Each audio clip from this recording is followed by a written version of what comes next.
The Elf. There was once upon a time a rich king who had 3 daughters who daily went to walk in the palace garden. The king was a great lover of all kinds of fine trees, but there was one of for which he had such an affection that if anyone gathered an apple from it, he wished him 100 fathoms underground. And when harvest time came, the apples on this tree were all as red as blood. The 3 daughters went every day beneath the tree and looked to see if the wind had not blown down an apple, but they never by any chance found one, and the tree was so loaded with them that it was almost breaking and the branches hung down to the ground.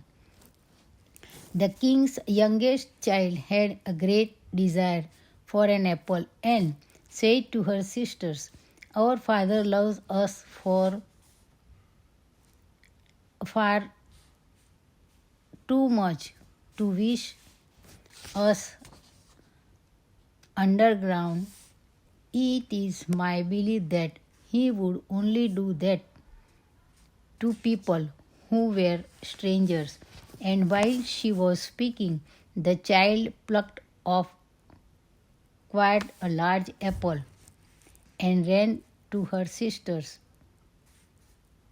saying, "Just taste, my dear little sisters, for never in my life have I tasted anything so delightful." Then the 2 other sisters also ate some of the apple, whereupon all 3 sank deep down into the earth, where they could hear no cock crow. When midday came, the king wished to call them to come to dinner, but they were nowhere to be found. He sought them everywhere in the palace and garden, but could not find them. Then he was much troubled and made known to the whole land and that whosoever brought his daughters back again should have one of them to wife. Hereupon so many young men went about the country in search that there was no counting them, for everyone loved the 3 children because they were so kind to all and so fair of face.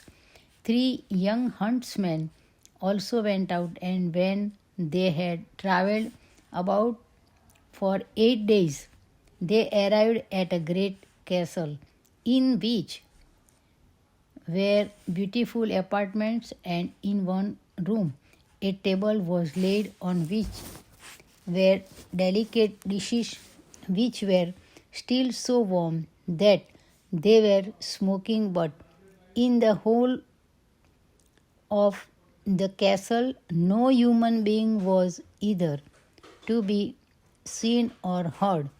They waited there for half a day, and the food still remained warm and smoking, and at length they were so hungry that they sat down and ate, and agreed with each other that they would stay and live in that castle, and that one of them who should be chosen by the casting lots should remain in the house, and the 2 others seek the king's daughter.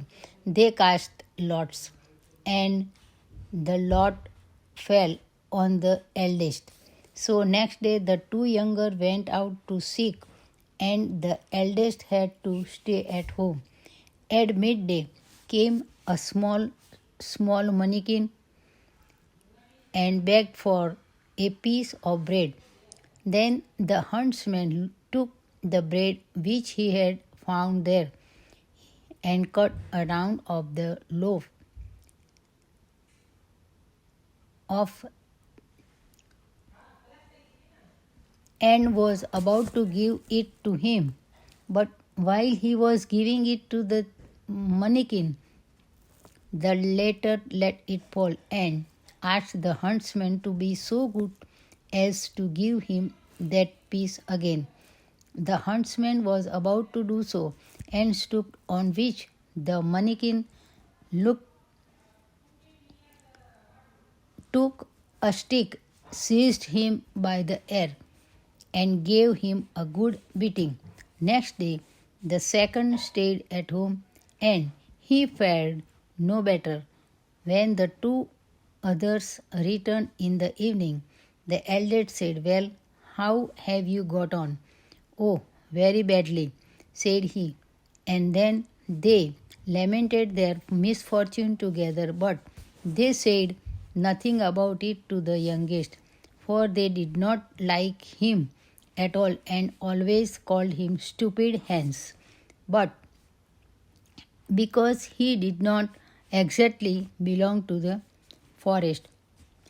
On the third day, the youngest stayed at home, and again the little mannikin came and begged for a piece of bread.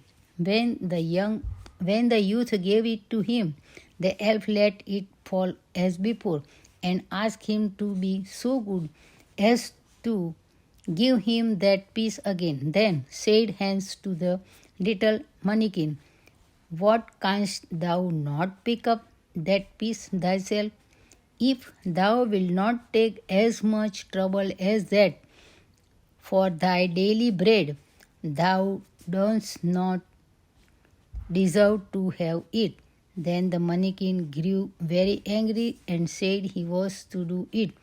But the huntsman would not, and took my dear mannikin and gave him a thorough beating. Then the mannikin screamed terribly and cried, "Stop, stop, and let me go, and I will tell thee where the king's daughters are." When Hans heard that, he left off beating him, and the mannikin told him that he was the earth mannikin, and there were more than 1,000 like him, and that if he would go with him, he would show him where the king's daughters were. Then he showed him a deep well, but there was no water in it, and the elf said that he knew well that the companions Hans had with him did not intend to deal honorably with him. Therefore, if he wished to deliver the king's children, he must do it alone. The two other brothers would also be very glad to recover the king's daughter, but they did not want to have any trouble or danger. Hans was therefore to take a large basket, and he must seat himself in it with his hanger and a bell, and be let down. Below were 3 rooms, and in each of them was a princess with a many-headed dragon, whose heads she was to comb and trim, but he must cut them off. And having said all this, the elf vanished.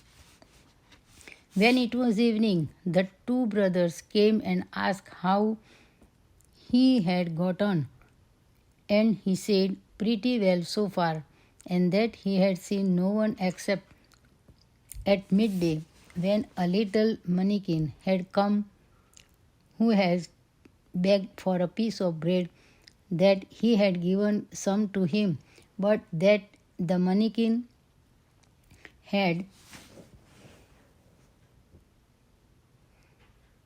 let it fall and had asked him to pick it up again. But as he did not choose to do that, the elf had begun to lose his temper, and that he had done what he ought not, and had given the elf a beating, on which he had told him where the king's daughters were.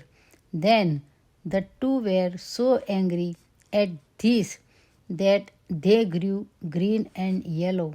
Next morning they went to the well together and ruled lots who should first seat himself in the basket, and again the lot fell on the eldest, and he was so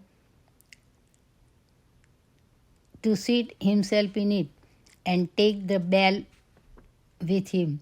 Then he said, "If I ring, you must draw me up again immediately." When he had gone down for a short distance, he rang, and they at once drew him up again. Then the second seated himself in the basket, but he did just the same as the first, and then it was the turn of the youngest, but he let himself be lowered quite to the bottom. When he had got out of the basket, he took his hanger and went and stood outside the first door and listened, and heard the dragon snoring quite loudly. He opened the door slowly, and one of the princes was sitting there, and had a 9 dragon's head laying upon her lap, and was combing them. Then he took his hanger and hewed at them, and the 9 fell off. The princess sprang up, threw her arms round his neck, embraced and kissed him repeatedly, and took her stomach, which was made of red gold, and hung it round his neck. Then he went to the second princess, who had a dragon with 5 heads, to come and delivered her also, and to the youngest, who had a dragon with 4 heads, he went likewise, and they all rejoiced, and embraced him, and kissed him without stopping. Then he rang very loud, so that those above heard him, and he placed the princesses one after the other in the basket, and had them all drawn up. But when it came to his own turn, he remembered the words of the elf, who had told him that his comrades did not mean well by him. So he took a great stone which was lying there, and placed it in the basket, and when it was about halfway up, his false brothers above cut the rope, so that the basket with the stone fell to the ground, and they thought that he was dead, and ran away with the 3 princesses, making them promise to tell their father that it was they who had delivered them. And they then went to the king, and each demanded a princess in marriage. In the meantime, the youngest huntsman was wandering about the 3 chambers in the great trouble, fully expecting to have to end his days there, when he saw hanging on the wall a flute. Then said he, "Why do you hang there? No one can be merry there. Here." He looked at the dragon's head likewise, and said, "You cannot help me now." He walked backwards and forwards for such a long time that he made the surface of the ground quite smooth. At last other thoughts came to his mind, and he took the flute from the wall and played a few notes on it, and suddenly a number of elves appeared, and with every note that he sounded, one more came. He played until the room was entirely filled.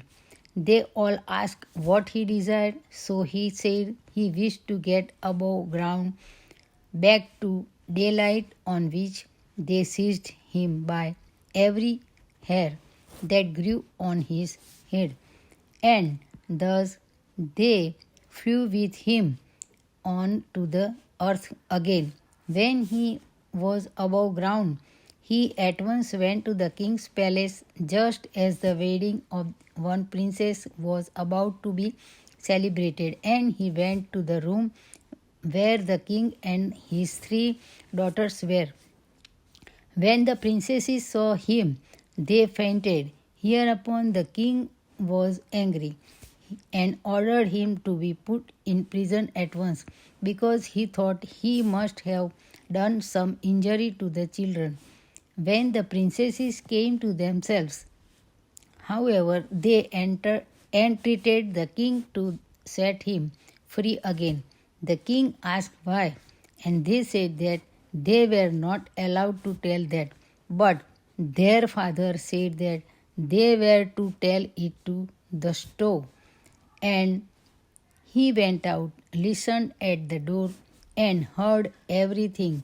Then he caused the two brothers to be hanged on the gallows, and to the third he gave his youngest daughter.